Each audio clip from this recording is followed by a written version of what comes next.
Hello, this is Lucas Borgstrom with the Weekend Sportsman, here today to talk to you about the 2XL disco bed. The model I have is the Cabela's branded version.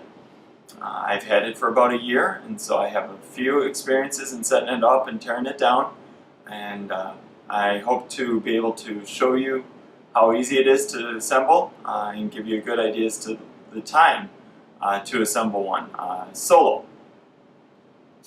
A lot of times when I'm camping, I do have family with, and so we have two people that work together to assemble these, and it does make the assembly a little bit easier.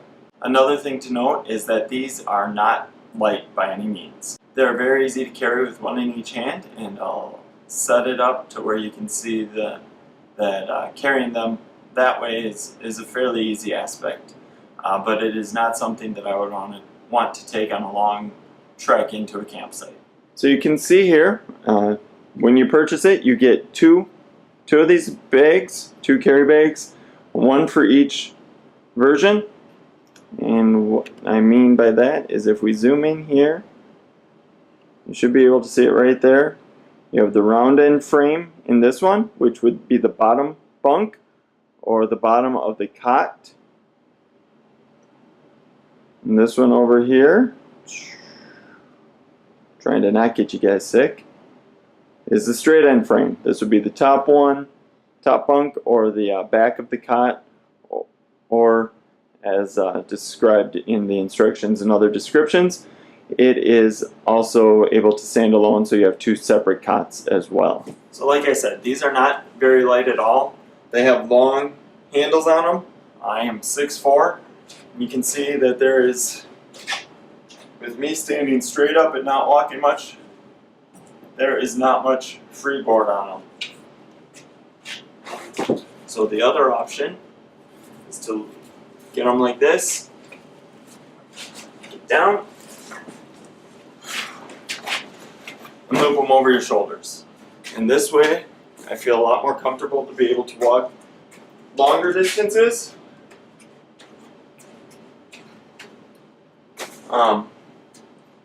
But again, without better padding on my shoulders, I am not going to take this for 200, 300, 400 yard, quarter-mile hikes into campgrounds.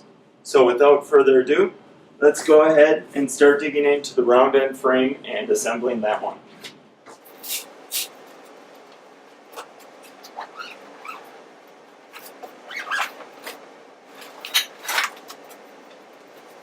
So before we get too far into this, let's go ahead and take a look at what's inside the bag as we open it up. And so this right here is the webbing or the bed material, the cot that gets spread out, stretched taut, offers you the support to sleep on. So we'll go ahead and set that aside for the time being. Maybe even lay it out here. This is the side gear pouch that can hang off the side of this, and you can put phones, water bottles, there's all sorts of areas that you can put carabiners and other clips onto. And I will show you that in more detail when it's assembled. In here you see 1 round frame, 2 discs. You can actually see, now these were not included when I purchased my kit, I had to buy them separately. These are the round feet to help it so you disperse the weight on these. So you have the 2 round feet on that side. Those are the 3 bars that get connected for one of the sides. There's 2 more round feet. It has a nice little zipper pocket for the stabilizer arms. Here's the other round frame. 3 more there. And you saw one on the other half.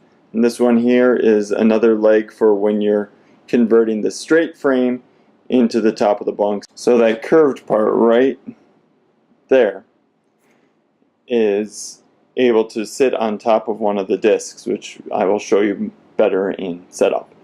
Like I said, I've set these up a few times. You may still see me using or referencing the instructions, because if I'm going to be sleeping on it, I want to know I'm putting it together right. So that's why I like to have the instructions right there with everything. Now you may go through a bit of a time lapse where you're just seeing me work on assembling this. I will start a timer show you that I started at 0 and show it again when I'm done assembling it to give you an idea as to the setup time for one person to set up one of these cots.